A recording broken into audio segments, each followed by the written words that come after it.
Hello बच्चों, हम आप सबके लिए लाए हैं एक एजुकेशनल चैनल जिसका नाम है मैथ एजुकेशनल सेंटर। इसमें हम class 9th, 10th, 11th, 12th की सब्जेक्ट मैथ और फिजिक्स का गहराई से अध्ययन करेंगे, जो कि ये चैनल आप लोगों के लिए फ्री ऑफ कास्ट है।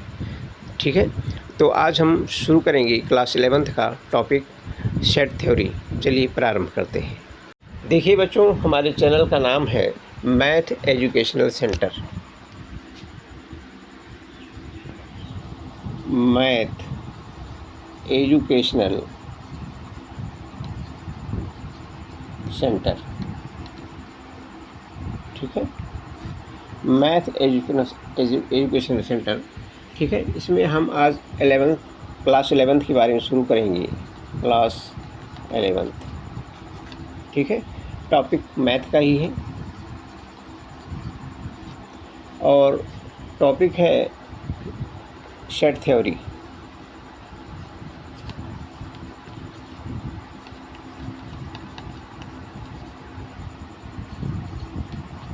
जिसकी हिंदी होती है समुच्चय सिद्धांत।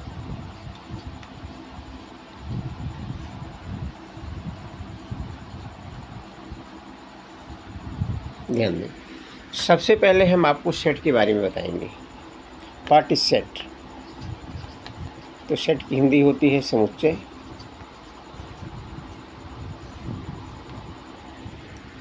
तो ध्यान दें, कहते हैं वस्तुओं के सुपरिभाषित संग्रह को हम समुच्चय कहते हैं। यानी a well defined or universal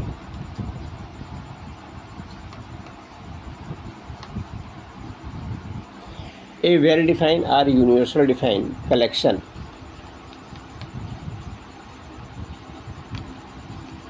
of the things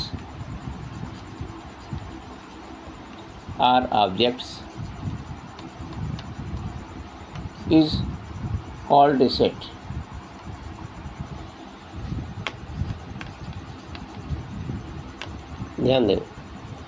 ध्यान दीजिए बच्चों, क्या लिखा गया है? A well defined or universal defined collection of the things और objects is called a set. इसकी हिंदी होती है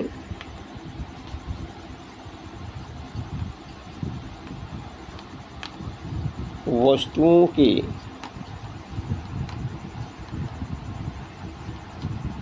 सुपरिभाषित संग्रह को, वस्तुओं के सुपरिभाषित संग्रह को समुच्चय कहते हैं।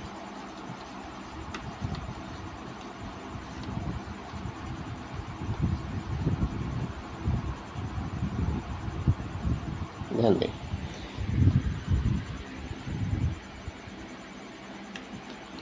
क्या लिखा गया हिंदी में? वस्तुओं के सुपरिभाषित संग्रह को समुच्चय कहते हैं और इसे हम अंग्रेजी के कैपिटल लेटर से डिनोट करते हैं और इसे अंग्रेजी के कैपिटल लेटर्स, अंग्रेजी के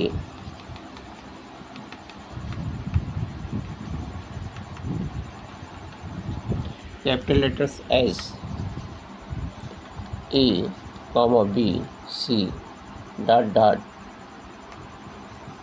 एक्स, वाई, जेड। ध्यान दें, और इसे अंग्रेजी के capital letters as A, B, C, capital dot X, Y, Z से डिनोट करते हैं। तो ध्यान दें, मेन चीज़ इसमें होता है वेल डिफाइंड और यूनिवर्सल डिफाइंड को समझना कि वेल डिफाइंड किसे कहते हैं और यूनिवर्सल डिफाइंड किसे कहते हैं। अगर आपसे कहा जाए कि 5 सबसे महान नेताओं का नाम बताइए, भारत के सबसे 5 महान नेताओं का नाम बताइए, तो किसी की नज़र में 5 महान नेता कोई और हो सकता है, किसी की नज़र में कुछ और हो सकता है। तो सबके उत्तर क्या होंगे? डिफरेंट होंगे। तो गणित की भाषा में हम इसे वेल डिफाइंड या यूनिवर्सल डिफाइंड नहीं कहते। तो कहते क्या है फिर? ये संग्रह नहीं होगा, ये सुपरिभाषित संग्रह जो लिखा गया है। ध्यान दें, सुपरिभाषित संग्रह, जैसे कहा जाए कि भारत के दो महान नेताओं के नाम बताइए। तो किसी की नज़र में दो महान नेता और कोई हो सकता है, किसी की नज़र में कुछ और हो सकते हैं, यानी आंसर जो है सभी लोगों का एक जैसा नहीं होगा, डिफरेंट होगा। तो गणित की भाषा में ये जो है सुपरिभाषित नहीं हुआ। नेताओं का जो संग्रह हुआ, 2 नेताओं का संग्रह या 5 नेताओं का संग्रह, ये सुपरिभाषित नहीं हुआ, यानी यूनिवर्सल डिफाइन नहीं हुआ। तो हम इसको समुच्चय नहीं मानते, समुच्चय के अंतर्गत हम इसका अध्ययन नहीं करते। तो करते किसे हैं, जैसे ई कहा जाए, जैसे आपसे कहा जाए कि अंग्रेजी वर्णमाला के स्वरों का समुच्चय,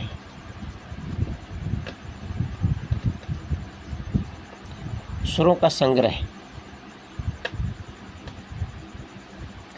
जैसे आपसे कहा जाए अंग्रेजी वर्णमाला के स्वरों का संग्रह, तो ऑल इंडिया आप चले जाइए, कोई भी, सबका उत्तर यही होगा,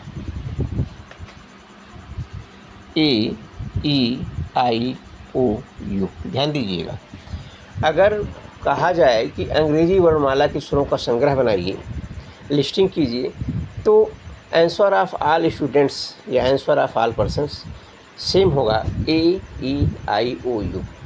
ठीक है, तो ये संग्रह जो आप देख रहे हैं ये वेल डिफाइंड है, इसे हम वेल डिफाइंड कहते हैं, यूँ भी कह सकते हैं यूनिवर्सल डिफाइंड।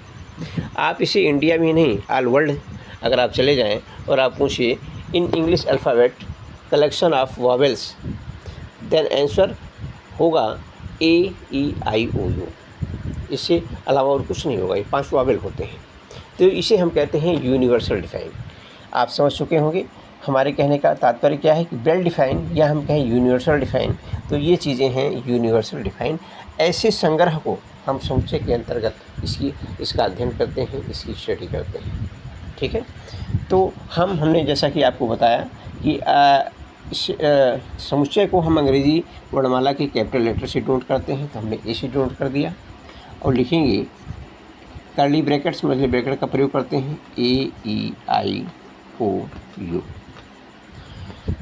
जो आप देख रहे हैं ए ई आई ओ यू, जो इसके एलिमेंट हैं, इसे हम मेंबर भी कहते हैं, एलिमेंट भी कहते हैं, इन्हें हम स्मॉल लेटर से डिनोट करते हैं और इन्हें कामा लगाकर पृथक कर देते हैं। ठीक है, जैसे हम कहें कि एक सेट है बी, ये प्राकृतिक संख्याओं का समुच्चय है, लेकिन संख्याएं जो हैं वो 6 से छोटी हैं, तो आप क्या लिखेंगे, 1 2 3 4 5।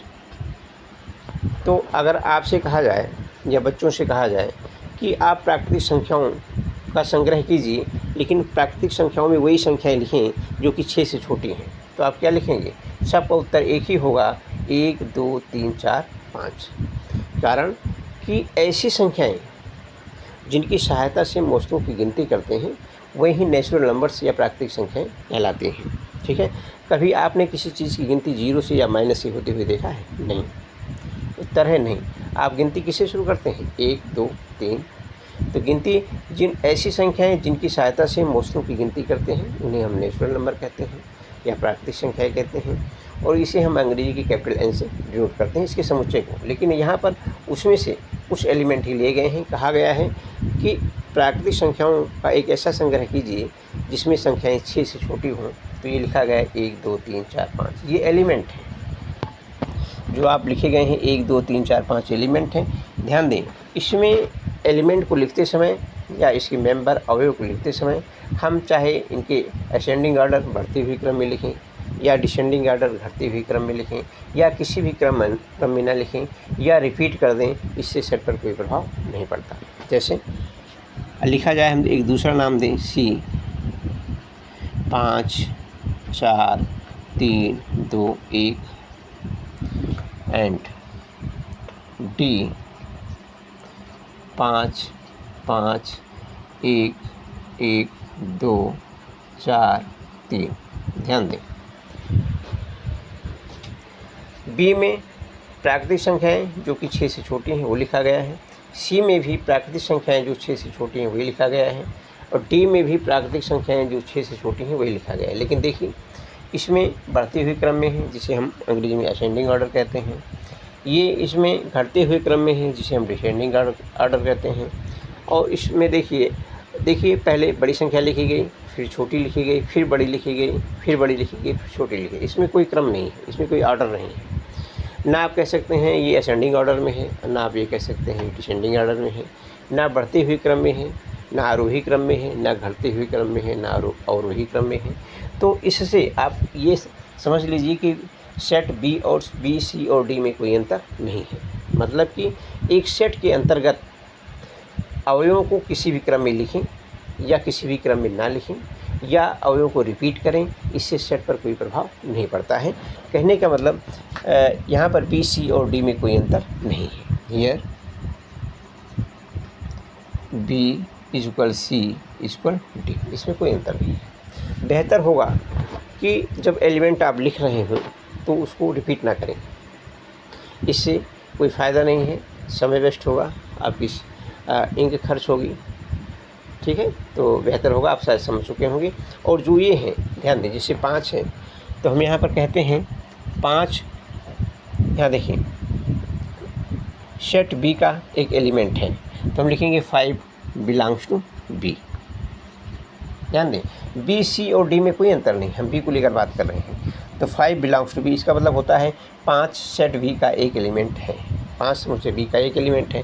अब यहाँ पर 8 लिख दें तो 8 आप देख रहे हैं बी में है, नहीं है, तो आप लिखेंगे 8 is not belongs to B. इसका मतलब हुआ 8 समुच्चय बी का कोई अवयव नहीं है। तो इसे कहते हैं बिलोंग्स टू, इसे कहते हैं नॉट बिलोंग्स टू। तो आज के लिए बस इतना ही, नोट कर लीजिए। हम हट जाते हैं, स्क्रीनशॉट ले लीजिए। बहुत बहुत धन्यवाद।